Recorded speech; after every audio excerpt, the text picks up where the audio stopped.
प्रधानमंत्री जी इसमें बैठक लिए थे, सभी मुख्यमंत्री उसमें शामिल थे और जिन राज्यों में अधिक जहां कोरोना भी है, संख्या अधिक है, जैसे दिल्ली है, उत्तर प्रदेश है, मिजोरम है, कर्नाटक है, तो उनके मुख्यमंत्रियों से जानकारी भी ली। छत्तीसगढ़ की स्थिति अभी ठीक है कोरोना को लेकर? अभी कोरोना है, लेकिन सचेत रहने की ज़रूरत है। सभी को मास्क पहनना और फिजिकल डिस्टेंसिंग का पालन करना बहुत ज़रूरी है। हमने उस मामले में पहले पत्र लिखा कि आप जो सेस लगाए हैं, सेस की राशि राज्यों को नहीं मिलता, केवल केंद्र को जाता है। सेस को ख़त्म कर दीजिए, सभी राज्यों के लिए हो जाएगा।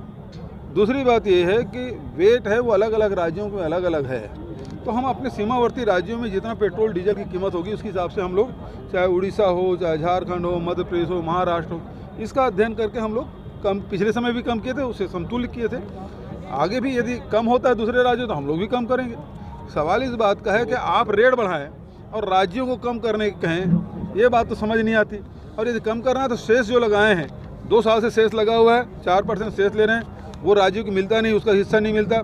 42% एक्साइज ड्यूटी का राज्यों को देते हैं, ये प्रधानमंत्री जी ने कहा, लेकिन आंकड़े बताते हैं कि कभी आपने एक्साइज ड्यूटी जो 42% राज्यों को देना है वो पूरा नहीं दिया। रमन सिंह जी की स्मृति बहुत कमज़ोर है।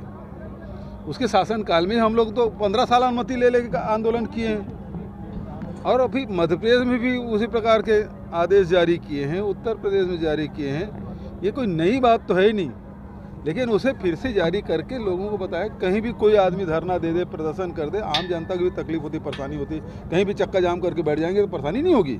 तो आप सूचना दे दें ताकि शासन प्रशासन की कोई लॉ एंड ऑर्डर की स्थिति न हो। वो सब सूचना देने में तकलीफ क्या है, सूचना भी न दें।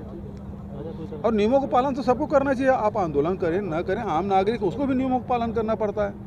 क्या आप सड़क में चलते हैं तो ट्रैफिक रूल का पालन नहीं करते? आम नागरिक सब करते हैं, तो सबके लिए नियम है। तो यदि आप धरना प्रदर्शन कर रहे हैं तो आप अनुमति लीजिए, अनुमति लेके आप धरना प्रदर्शन करिए, कोई रोक नहीं है। आज नेताजी सुभाष चंद्र बोस स्टेडियम में 25वां रोज़ा के अवसर पर रोज़ा इफ्तार दी गई और इसमें राज्यपाल महोदया, हमारे मंत्रिमंडल के लोग, विधायक, संगठन के लोग, साथ ही बड़े संख्या में जनप्रतिनिधि और विभिन्न धर्मों के धर्मगुरु भी यहाँ उपस्थित हुए थे। बड़ी संख्या में रोज़दार आए और उन्होंने इफ्तारी भी की और नमाज भी अदा की। ये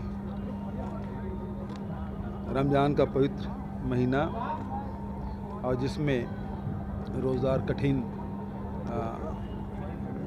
उपवास रखते हैं, रोज़ा रखते हैं और अमन चैन की दुआ मांगते हैं।